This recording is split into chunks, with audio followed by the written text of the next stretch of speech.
अच्छा, तो उसमें आपने ये लिखा होगा, नारोजी ने बताया है कि अगर राजस्व का अगर सिर्फ 25% भी अगर निवेश किया गया होता, क्यों भाई, ये नारोजी का कुछ आंकड़े जो बहुत ही विद्वान लोगों द्वारा कहे जाते हैं। अब भू राजस्व पे क्वेश्चन आता तो इसको याद रखिए नारोजी ने क्या बोला है। नारोजी ने क्या बोला है कि अगर सरकार जो है, ब्रिटिश सरकार राजस्व का सिर्फ और सिर्फ 25% भी अगर लगा देती है काहे में, विकास में, तो भारतीय कृषि स्वतंत्रता अवसर पर बड़ी संपन्न अवस्था में होती। लिखा ही हुआ है, क्यों भाई। नेक्स्ट हेडिंग डालेंगे, कृषि का वाणिज्यीकरण। कृषि का वाणिज्यीकरण शब्द सुनाइए, आपने कई बार सुना होगा।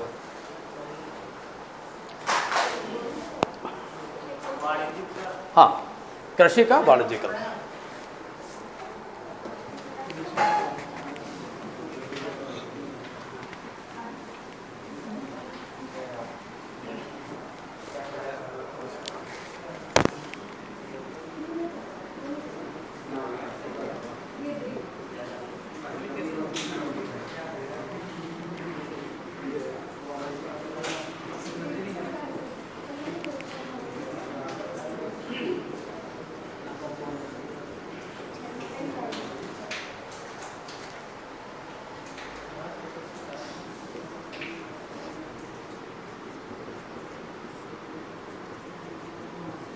तो यहाँ पर कैसा क्वेश्चन बन सकता है, एक लिख लीजिए, मेष में कैसे आ सकता है।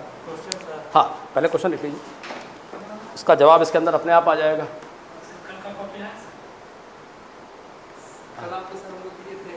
अच्छा अच्छा, तो यहाँ पर एक बार चेक करिए, कल दिए थे परसों दिए थे, तो एक बार जल्दी में देख लेता हूँ। मैंने या तो लेके नहीं गया, वही देख लेते हैं। हाँ, नहीं इधर तो नहीं हुआ, ये तो नहीं है कहीं। अरे तो पास आज ले जाते हैं ना, कोई बात नहीं है। इसको आप जो है, अच्छा व्हाट्सएप नंबर है सबके पास? नहीं, नंबर ले लीजिए तो हम उसमें जवाब दे देंगे। हाँ ले लीजिए, कहीं डाउट हो लिखते समय, प्रश्न पढ़ते समय तो पूछ सकते हैं आप, है ना, कहीं डाउट होता पूछ सकते हैं। 8240 1355 8240 135569। तो कहीं क्वेश्चन में आप अब जो है सॉल्व कीजिए, कहीं दिक्कत हो पूछिए, इसको भी हम आपको जवाब दे देंगे उसमें। तो इसमें हाँ क्वेश्चन नाम तो आ जाएगा, संजय भारद्वाज नाम बताया तो पहले तो नहीं बताया, संजय भारद्वाज है। तो इसमें क्वेश्चन कैसा पूछा जा सकता है उसको लिखिएगा। ब्रिटिश भारत में किया गया, ब्रिटिश भारत में, ये उनका भारत है, नकली भारत बनाएंगे, उसको भारत का शोषण करेंगे वो। ब्रिटिश भारत में किया गया कृषि का वाणिज्यीकरण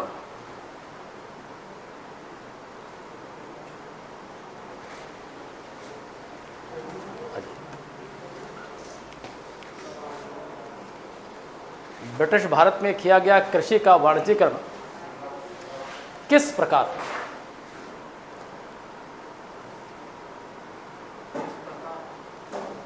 प्राचीन व मध्यकालीन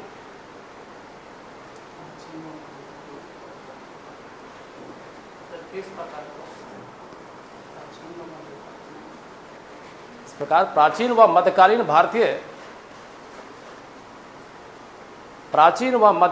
भारतीय इतिहास के वाणिज्यीकरण से भिन्न था। किस प्रकार प्राचीन व मध्यकालीन वाणिज्यीकरण से भिन्न था? क्यों भाई, क्वेश्चन ये पूछा जा सकता है आपसे।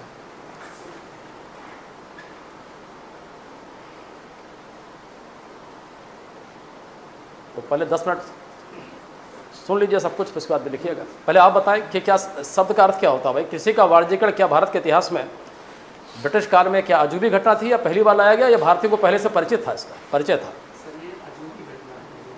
नहीं, अजूबी से मतलब क्या है कि पहली बार नाम सुन रहे हैं, या पहले था लेकिन कुछ और अर्थ था? पहले कब से, प्राचीनतम साक्ष्य कब से मिल सकते हैं? हाँ, प्राचीनतम कृषि के वाणिज्यीकरण के भारतीय इतिहास में साक्ष्य कब से मिल सकते हैं? सिंधु घाटी सभ्यता से हमारे पास प्रमाण है। कपास का उत्पादन बड़े स्तर पर होता था, उसका बाकायदा निर्यात कपास। तो बताइए पहले वाणिज्यीकरण का अर्थ क्या होता है? जब ये शब्द आपके मन में आता है, कृषि के वाणिज्यीकरण से आप क्या अर्थ लगाते हैं? पहले अपना राय बताइए, क्या लगता है कृषि का वाणिज्यीकरण का अर्थ क्या है? शाब्दिक अर्थ बताएं।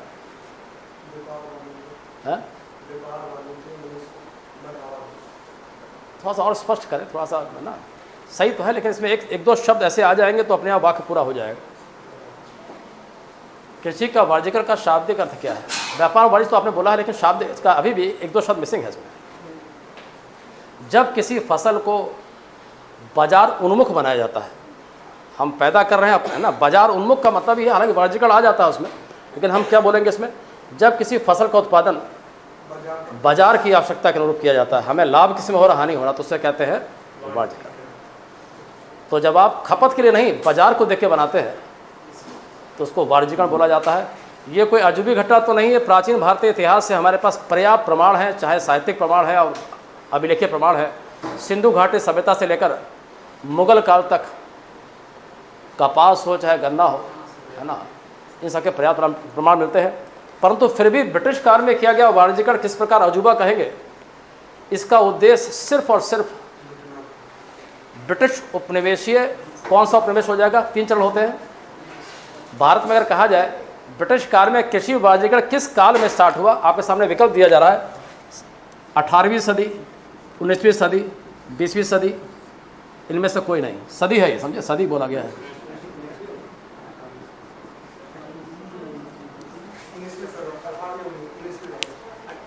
इसकी 19वीं सदी ही, ये क्वेश्चन यूपीएससी ने आज से 3 साल पहले पूछा था, विकल्प में था ये, तो लोग भ्रमित हो रहे थे कि भाई ये होगा या ये होगा। आपको इसलिए प्रारंभ में ही बताया गया था, ब्रिटिश काल को अगर पढ़ना है, वो 3 उपनिवेशीय सिद्धांत का आपके मन में है, तो अगर विवाद भी होगा तो भी सही हो जाएगा। बताइए तीनों के नाम बताइए, उपनिवेशवाद तीनों के नाम बताइए। पहले का नाम उसमें है कि भारत का माल उठाइए बेचिए, माल उठाइए बेचिए, क्यों भाई, और लोगों को मारिए पीटिए काम कराइए। दूसरा क्या नाम है भाई, अब आप समझ गए इसका मतलब क्या होता है। और औद्योगिक पूंजीवाद की औपचारिक शुरुआत कब से मानी जाती है,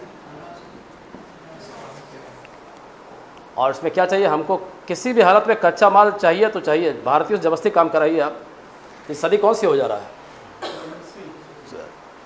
तो आप समझ गए इसका बैकग्राउंड क्या होगा। 19वीं सदी के प्रारंभ में ब्रिटेन में आधुनिक कारखानों का पृष्ठभूमि उदय हो चुका था, और कहीं ना कहीं से यह औद्योगिक पूंजीवाद की आवश्यकता थी। इस काल में चूँकि भारत उपनिवेश है, उपनिवेश का काम एक ही होता है, मात्र राज्य के आर्थिक आवश्यकताओं की पूर्ति करें। क्यों भाई, मात्र मतलब ब्रिटेन की आवश्यकताओं की पूर्ति करें। अब आपकी आवश्यकता क्या है, अब आप अपने मालिक को सिर्फ और सिर्फ यही भेजिए। इस काल में बड़े स्तर पर कृषि का वाणिज्यीकरण किया जाता है। तो ये वाणिज्यीकरण किस प्रकार अजूबा है, नंबर 1, इसका लाभ भारतीय कृषकों को ना मिलकर, कृषकों को ना मिलकर ब्रिटिश प्लांटर्स को, तो क्या बोलेंगे, प्लांटर्स के हिंदी क्या होती है, यूरोपियन जो है प्लांटर, जो भारत में खेती करवाते हैं, इसकी हिंदी हो जाएगी, हिंदी जो भी हो, पहले सब का अर्थ समझ लीजिए। तो जब कृषि का वाणिज्यीकरण भारत में होगा तो कहीं ना कहीं से ब्रिटिश पूंजीपति, उनको बड़े स्तर पर कपास चाहिए, नील चाहिए, जूट चाहिए, तो भारतीय किसानों को वो जबरदस्ती खेती कराएंगे। इसको बोला गया यूरोपियन प्लांटर्स समझ गए, जो खेती कराएंगे। इसके पहले जो खेती की जाती है बड़े स्तर पर, वो भारतीय कृषक खुद करते थे, यहाँ पर इनके दबाव में की जाएगी। तो इसका अधिकांश लाभ यूरोपियन पूंजीपतियों को मिलेगा, दोनों तरह से, बोने में भी और खपत में भी। माल कहाँ जा रहा है, माल जा रहा है वहाँ जा रहा है, और जो भारत में जो उत्पादन भी हो रहा है उसमें नियंत्रण किसका है, अधिकांशता इसका है। और सर्वप्रथम इसमें आप ध्यान दीजिएगा, कपास के साथ साथ किन फसलों को बड़े स्तर पर किया गया है, कपास है, नील है, तंबाकू है, जूट है। तो ये प्रमुख फसलें हैं जिनका फिर बाद में टी भी आ जाएगी, बाद में ये सब भी आ जाएगा भाई। अब ध्यान दीजिएगा इसमें, और आपने देखा भी होगा भारत में इन दोनों को लेकर बड़े बड़े दंगे हुए हैं, विद्रोह हुए हैं। क्यों भाई, क्योंकि ब्रिटेन में जो कारखाना युग आया था उसमें सबसे पहले किस उद्योग को प्रभावित किया था, कारखाना युग ने सबसे पहले इस उद्योग को, टेक्सटाइल, सूती वस्त्र उद्योग, इसमें क्या चाहिए, इसमें बस 2 चीज़ मेन चाहिए, और कपड़े को चमकाने के लिए आपको ये चाहिए। बाकी तो चाय काफ़ी पीते रहेंगे, तंबाकू खाते रहेंगे, क्यों भाई, वो तो बात की चीज़ है। जब कपड़ा पहनेंगे तो चाय काफ़ी पीने का मन भी करेगा। अच्छा कपड़ा जब पहनेंगे कारखाने वाला, तो फिर बाद में आपको तंबाकू भी चाहिए, चाय भी चाहिए, कॉफ़ी भी चाहिए। पहले तो कपड़ा पहनने वाला हिसाब किया जाएगा। तो बड़े स्तर पर इन दोनों खेती बढ़ाई जाएगी। कि कारखाना ये काम करता है 24 घंटे, ब्रिटेन में कहते हैं सूरज कभी नहीं डूबता था, शाम का शिफ्ट कहते हैं कारखाने में क्या होता है, morning shift, evening shift, night shift. तो कारखाना युग का जन्म कहीं ना कहीं से विश्व इतिहास में एक अभूतपूर्व घटना है। और यहाँ पर भारत में जो वाणिज्यीकरण किया जा रहा है उसका उद्देश्य अपना कल्याण करना नहीं है, इस कारखाने की आवश्यकता की पूर्ति करना है, जिसके क्रम में किसको लाभ हो रहा है, एक तो ब्रिटिश कारखाना मालिकों को हो रहा है, दूसरा भारत के अंदर यूरोपियन प्लांटर्स को हो रहा है। तो पहली चीज़ आपने क्या देखी, इसका लाभ जो है विशेष रूप से भारतीयों को न मिलकर नंबर 1 कारखाना मालिकों को, नंबर 2 दूसरा इसका क्या, दूसरी क्या विशेषता है इसकी,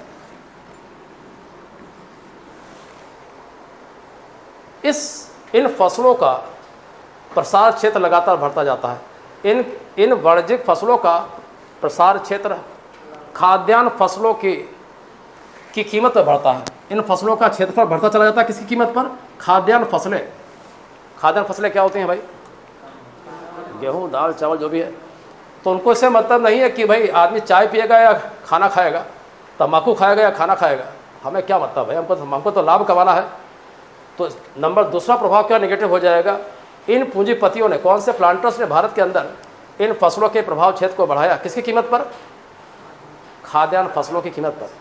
तो क्या हो जाएगा, धीरे धीरे भारत के अंदर प्रमुख खाद्यान्न फसल, मोटे अनाज का क्षेत्रफल बढ़ जाएगा, घट जाएगा, क्योंकि उनको इससे मतलब नहीं भारत हमारा देश है, भारत हमारा देश नहीं है, भारत हमारा उपनिवेश है। देखा आपने, उपनिवेश शब्द आपको हमेशा चेताता कि उत्तर में क्या होना चाहिए। तो इन फसलों का क्षेत्रफल बढ़ता जा रहा है, किसकी कीमत पर, प्रमुख खाद्यान्न फसल, मोटे अनाज फसल पर, जिसके कारण क्या होगा, आगे चलकर भारत में खाद्यान्न संकट अपने आप हो जाएगा। एक बड़ा प्रभावशाली कारण ये भी है, भारत में खाद्यान्न संकट क्यों आता है, एक तो सारा पैसा कहाँ चला जा रहा है, कल आपने पढ़ा था, भू राजस्व का सारा पैसा चला जा रहा है व्यापार वाणिज्य में। दूसरा ये प्रभाव आ जाता है, वो एरिया घटता चला जाता है, कौन सा एरिया, खाद्यान्न फसल का एरिया घटता चला जाता है। दूसरा प्रभाव ये हो जाएगा। तीसरा प्रभाव क्या होगा, धीरे धीरे आगे चलकर भारतीय भूमि की जो उर्वरकता होती है, फर्टिलिटी ऑफ द सॉइल बढ़ जाएगी, घट जाएगी। आप बार बार नील, बार बार तंबाकू, बार बार चाय, तो भाई भूमि एक दिन आत्महत्या कर लेगी। क्यों भाई, भूमि आत्महत्या कर लेगी। तो कहीं ना कहीं धीरे धीरे आगे चलकर भूमि की उर्वरकता घट जाएगी। और चौथा आप कहेंगे, इसके कारण भारत में असंख्य किसान विद्रोह, कृषक असंतोष का जन्म हुआ। इसमें 3-4 तो बहुत ही प्रमुख है। नील विद्रोह सबसे पहले भारत के इतिहास में, जो बताइए किस वर्ष हुआ है भाई, 1859-60। और आपको सरप्राइज होगा, ये इतना महत्वपूर्ण है। बताइए इसमें क्या विशेष चीज़ आपने देखी इस विद्रोह में, एक नई चीज़ आप क्या देखते हैं।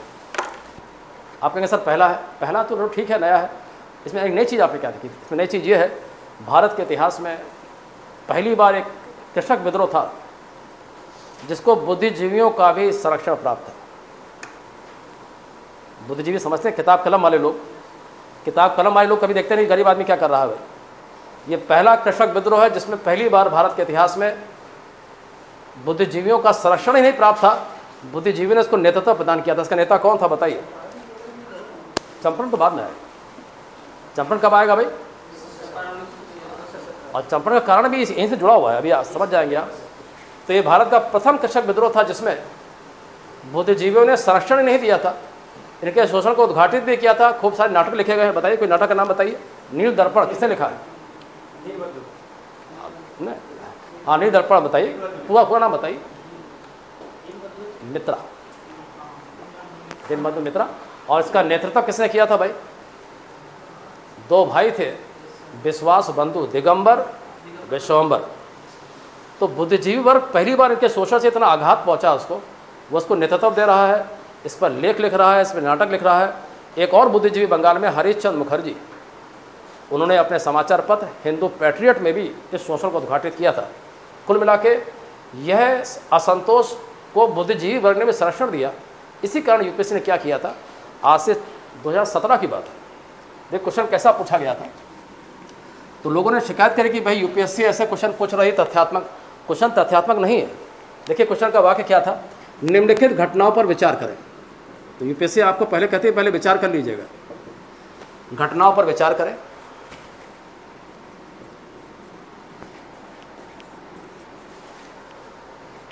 भारत में नील विद्रोह, बस लिखा हुआ नील विद्रोह।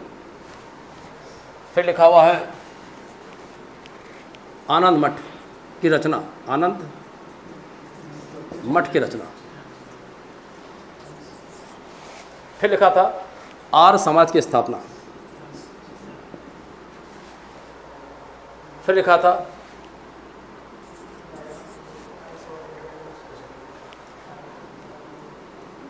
सत्येंद्र नाथ टैगोर, नाम सुना होगा आपने, सत्येंद्र नाथ टैगोर प्रथम भारतीय सिविल सेवा के अधिकारी थे। देखिए किसी ने क्या किया था उसमें, 2017 क्वेश्चन है, 17 या 18 का है। लिखा है घटनाओं पर विचार कर लीजिए पहले और इसको क्रम से रख दीजिए। तो लोगों ने कहा सर बताइए यूपीएससी ऐसे क्वेश्चन पूछ रही है जो थोड़ा तथ्यात्मक है। ये तथ्यात्मक नहीं है, कॉन्सेप्ट ना, ये क्वेश्चन जो है कॉन्सेप्चुअल क्वेश्चन है भाई। ये भारतीय इतिहास में क्या क्या परिवर्तन आ रहा बता रहे हैं, देखिए आप। क्या 1900 का 1800?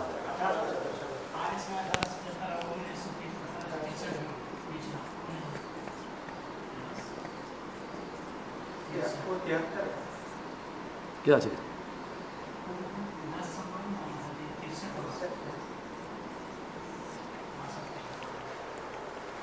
तो अब आप कह रहे हैं तथ्यात्मक है, तथ्यात्मक कहाँ भाई? इसमें देखिए इसमें क्या संकेत आ रहा है। पहली बार इतिहास के अंदर, भारतीय इतिहास में पहली बार कृषक असंतोष को बुद्धिजीवियों को आश्रय मिला। आपने कहा मिला तो भाई मालूम तो होना चाहिए कब मिला। तब की बात हो रही है जब राष्ट्रवाद की अभी कभी ये बीज भी नहीं आया होगा। क्यों भाई? आधुनिक राष्ट्रवाद का बीज भी नहीं आया है, फिर भी बुद्धिजीवी वर्ग साथ आ गया है। नील विद्रोह, इसको क्यों याद होना चाहिए भाई? ये वह पुस्तक है जिसने हमारे मस्तिष्क को जगाया है। क्यों भाई? आप ध्यान दीजिए, वंदे भारत बात कहाँ से लिया गया? इसी से लिया गया है।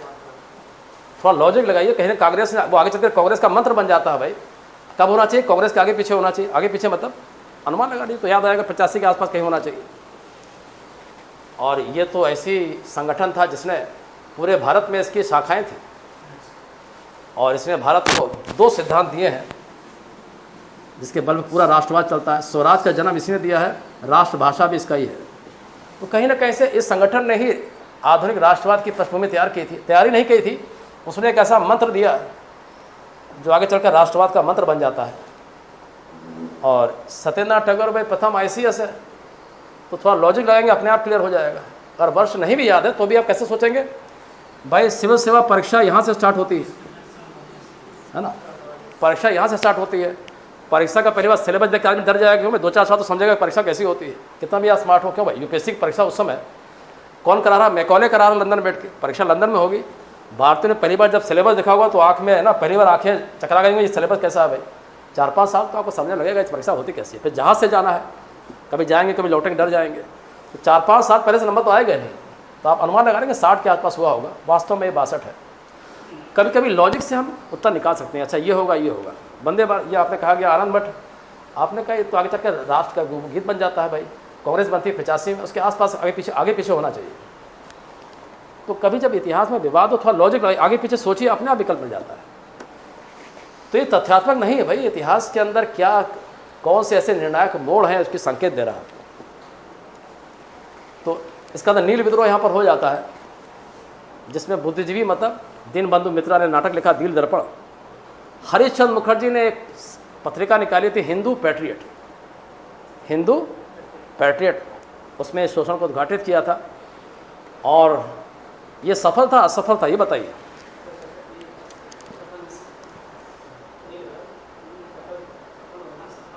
सफल ही बोला जाएगा क्योंकि क्षेत्रीय प्रशासन ने इस बाध्यकारी खेती को समाप्त कर दिया, अखिल भारतीय स्तर पर नहीं, बंगाल के स्तर पर। लेकिन भाई जो ये आदमी है बड़ा शातिर है, इसको लगा कि चलो बंगाल में इस जगह समाप्त हुआ है, भाग जाते हैं बिहार। तो दरभंगा चंपारण इन क्षेत्रों में जाके सब वहाँ काम करने लगे। और वहाँ की और गरीबी थी तो वहाँ पर नहीं तो यहाँ आके बस गए सब। और फिर वहाँ गांधी ने आके झंडा लगाया। क्यों भाई? फिर आगे गांधी ने वहाँ पर झंडा लगाया, अपना चंपारण सत्याग्रह हो जाता है। तो वही पूंजीपति भाग के कहाँ से बिहार आ जाते हैं, दरभंगा चंपारण के आसपास। फिर गांधी ने वहाँ पर अपना झंडा लगाया कब? 17 में। वहाँ भी फिर हमेशा के लिए मुक्ति मिल जाती है। क्यों मिल जाती है बताइए? इसके बाद 1917 वाला गांधी का चंपारण है, क्या है उसका जवाब मिल गया आपको। सारे पूंजीपति भाग के बिहार आ जाते हैं, बिहार और संघपति क्षेत्रों में। यहाँ ये भी सफल था, असफल था, 17 वाला सफल था। सफल मतलब क्या हो जाएगा इसमें? नहीं वो तो सही है, सफल किसे कहेंगे? मतलब 17 में क्या सफल का मतलब क्या हुआ?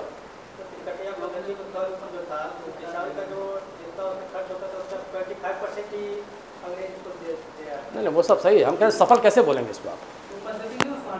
हाँ, पद्धति मतलब शोषणकारी पद्धति को बाकायदा आयोग बनाया गया था, नील जांच आयोग बनाया था, गांधी उसके सदस्य भी थे। जिला प्रशासन ने, जिलाधिकारी ने, जो चंपारण का जिलाधिकारी था उसने एक आयोग बनाया और उसमें गांधी को भी सदस्य बनाया गया था। उसकी सिफारिश क्या रही कि भैया ये बाध्यकारी खेती नहीं हो पाएगी, और जो पूंजीपति थे ये वाले प्लांटर्स वाले, ये क्यों आसानी से मान गए? इसका जवाब क्या है? इसका हाँ वेरी गुड, ऑप्शन नहीं, उसके क्या बोलेंगे, उसका एक कृत्रिम, क्यों भाई, सिंथेटिक नील का आविष्कार हो चुका था। कहाँ हो चुका था? जर्मनी में। कब हो चुका था? 1899 में। तो मतलब 15-16 साल पहले बाजार में, अंतर्राष्ट्रीय बाजार पे वो आ चुका है। और अब आपको मालूम है प्राकृतिक चीज़ बनाना बड़ा मुश्किल होता है। खेती करो, ये करो, तुरंत आपने कागज में उठाया, बना दिया, आपने ये लीजिए। क्यों भाई? ये कृत्रिम दूध बनाना बड़ा सरल होता है, तो गाय लाओ, भैंस लाओ, दूध पिलाओ, फिर करो, बहुत मेहनत का काम है। कृत्रिम चीज़ हमेशा सस्ती होती है। अंतर्राष्ट्रीय बाजार में 15 तक आते आते, प्रथम विश्व तक आते आते वो बाजार बना चुका था। इसलिए पूंजीपति ने ज़्यादा विरोध नहीं किया, जो हो रहा होने पर। फिर कपास को लेकर हमारे बड़े दंगे हुए भाई। सबसे चर्चित दंगा रहा जिसको पूरे इतिहास, जो 19वीं सदी का सबसे बड़ा दंगा कहा जाता है, डेक्कन राइट्स, दक्कन विद्रोह बोलते हैं उसको, डेक्कन राइट्स। तो इतिहास में कुछ घटनाएं ऐसी हैं जो आपको हमेशा याद, जैसे ये इसमें लिखा गया है, वो आपके टेस्ट पे होना चाहिए, नहीं हो तो एक अंदाज होना चाहिए कब हो सकता है। डेक्कन राइट्स, इसकी हिंदी शायद दक्कन विद्रोह ही होना चाहिए। इसका देखिए कार्यकाल क्या है। 19वीं सदी हो गया, तो भाई 19वीं सदी हो जाएगा। और आपको आश्चर्य होगा, सेना बुलानी पड़ी थी। ये ऐसा है विद्रोह जिसमें पुलिस ने हाथ खड़े कर दिए थे और 4 साल सेना ने दबाया। बाद में सरकार ने हाथ खड़े कर दिए और कपास के जो किसान थे उनका जो भी बकाया था, असल में यहाँ पर साहूकार की समस्या थी। किसान बेचारे साहूकार से लेकर इसको बो रहे थे, फसल बर्बाद हो जाती है। अब फिर आपको मालूम साहूकार क्या करता है, सारा आपका ज़मीन और घर परा सब गायब हो जाएगा। तो कुल मिला के ये 3 ही पॉइंट बनते हैं। कृषि का बाजीगर क्यों अजूबा था? आपने कहा साहब अजूबा इसलिए है कि इसका लाभ हमको ना मिलकर इनको मिल रहा है। दूसरा, ये यहाँ पहुँचाया जा रहा है। इसके पहले क्या होता था? सारा पैसा हमारी जेब में आता था। दूसरा आपने क्या बताया, उससे भारतीय फसलों को, ये जो उत्पादन किया जा रहा है तंबाकू, नील जो है, इसमें भारतीय आवश्यकताओं के अनुरूप नहीं हो रहा है। किसकी आवश्यकता के अनुरूप हो रहा है? उपनिवेशीय आवश्यकता के अनुरूप। पहले वाला क्या था? वो हमारी, तो उसमें आपको फायदा ही होगा। तो बस ये लिखना है आपको, लिख लीजिए संक्षेप में। हाँ, 19वीं सदी में प्रारंभ हुआ वाणिज्यीकरण। पहले अर्थ तो लिख लिया होगा, क्यों? वाणिज्यीकरण क्या होता है? जब किसी फसल का उत्पादन बाजार की आवश्यकता के अनुरूप किया जाता है, उसको बात कहता है। तो लिखिएगा, ब्रिटिश काल में प्रारंभ हुआ वाणिज्यीकरण। ब्रिटिश काल में प्रारंभ हुआ वाणिज्यीकरण।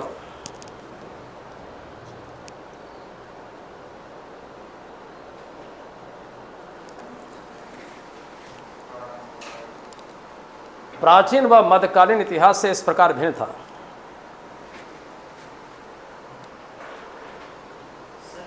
हाँ, ब्रिटिश काल में प्रारंभ हुआ वाणिज्यीकरण। अंडरस्टूड, कृषि की बात की जा रही। प्राचीन व मध्यकालीन भारतीय इतिहास से इस प्रकार भिन्न था। नंबर 1,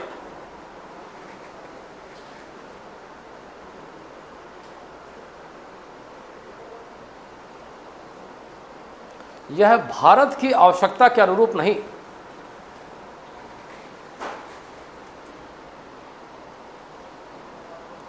यह भारत की आवश्यकता के अनुरूप नहीं, अपितु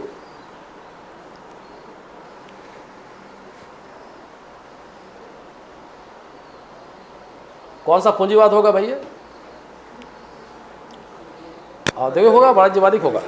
औद्योगिक होगा। भारत की आवश्यकता के नहीं, अपितु ब्रिटेन में प्रारंभ हुआ, ब्रिटेन में प्रारंभ हुआ औद्योगिक पूंजीवाद। अंडरलाइन कर लीजिए।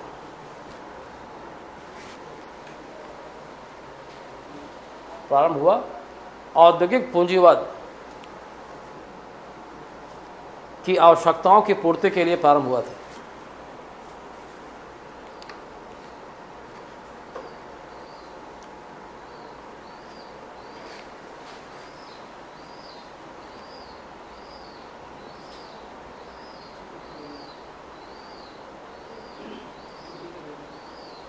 अतः इसका विशेष लाभ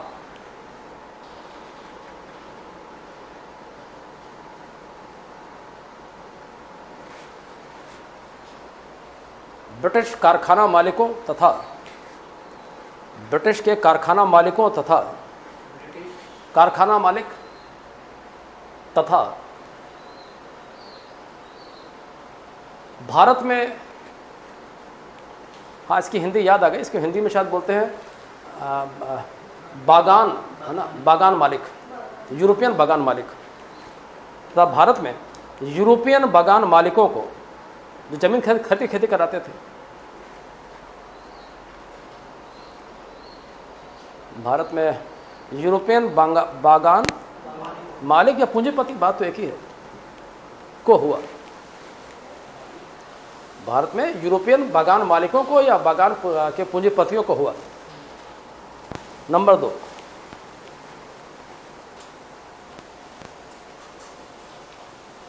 इसमें उन्हीं फसलों का वाणिज्यीकरण किया गया था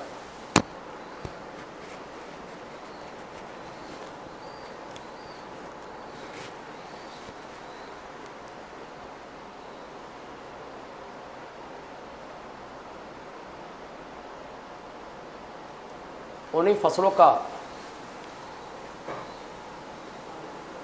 अच्छा रहेगा यहाँ पर विशेष लिखा जाए, उन्हीं फसलों का विशेष रूप से वाणिज्यीकरण किया गया था।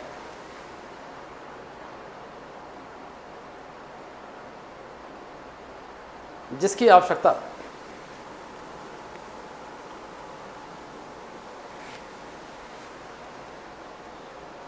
ब्रिटेन को थी।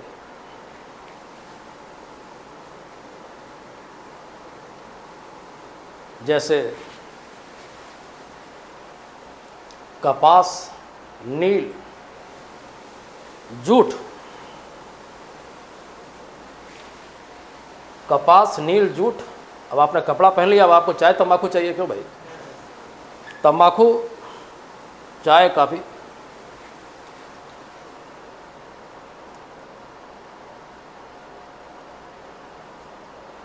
जबकि भारत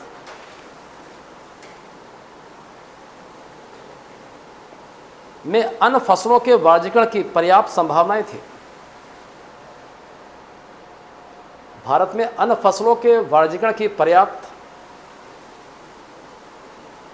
सामर्थ्य था या संभावनाएं थी? हाँ, अन्य फसलों के वाणिज्यीकरण की पर्याप्त संभावनाएं थी या सामर्थ्य था। जैसे गन्ना,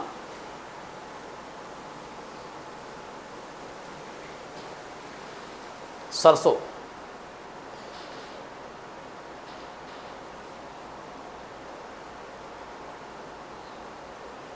परंतु इन फसलों को अनदेखा किया गया।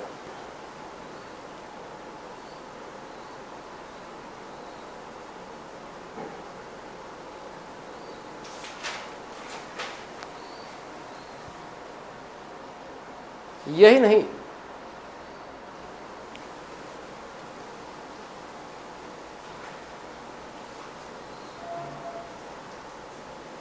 ब्रिटिश काल में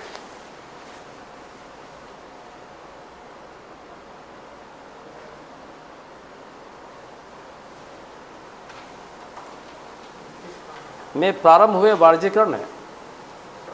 वाणिज्यीकरण ने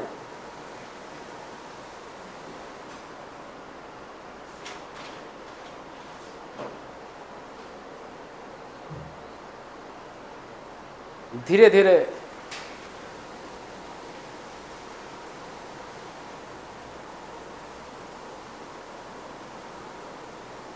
प्रमुख खाद्यान्न फसलों के क्षेत्रफल को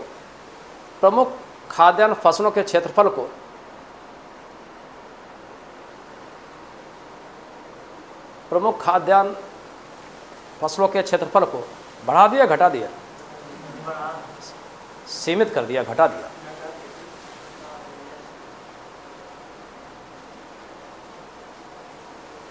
जिसने आगे चलकर खाद्यान्न संकटों को जन्म दिया।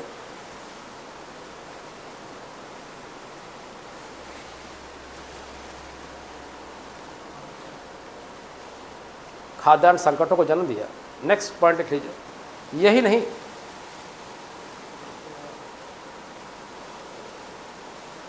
हाँ नेक्स्ट पॉइंट, यही नहीं, इस वाणिज्यीकरण ने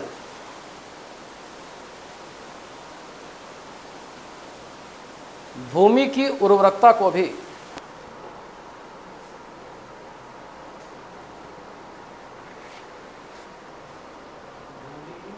फर्टिलिटी,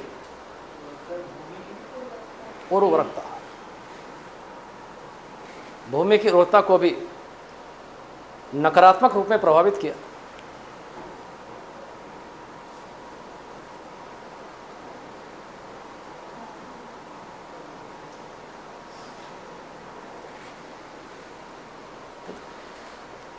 नेक्स्ट पैरा से लिखिएगा। इन्हीं कारणों के चलते भारत में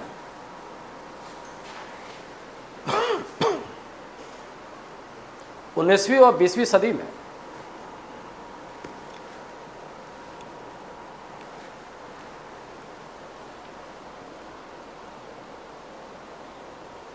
कई प्रमुख कृषक विद्रोह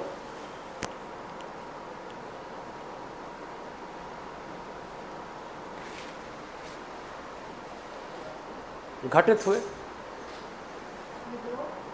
हुए, जैसे नील विद्रोह,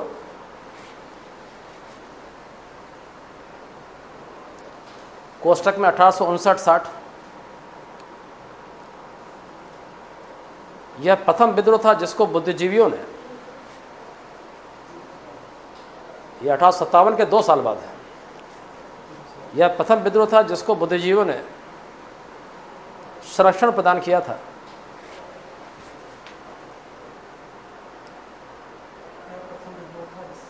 जिसको बुद्धिजीवियों ने संरक्षण प्रदान किया था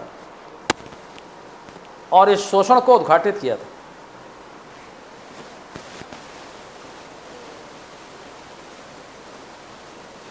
जैसे हरीश चंद्र मुखर्जी, बहुत ही चर्चित व्यक्ति हैं, हरीश चंद्र मुखर्जी,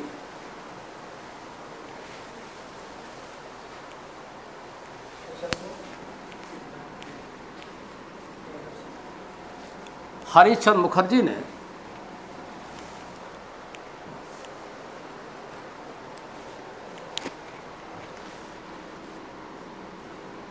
अपने समाचार पत्र,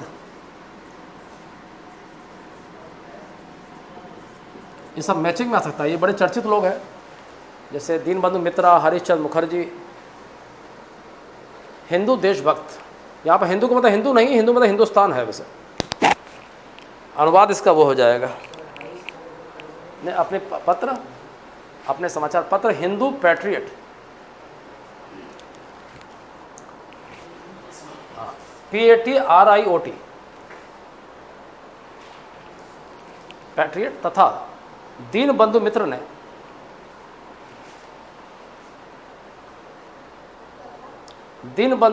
अपने नाटक नील दर्पण,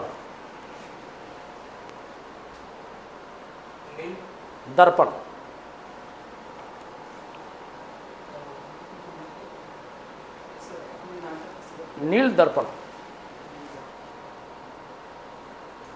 में उद्घाटित किया था। यही नहीं,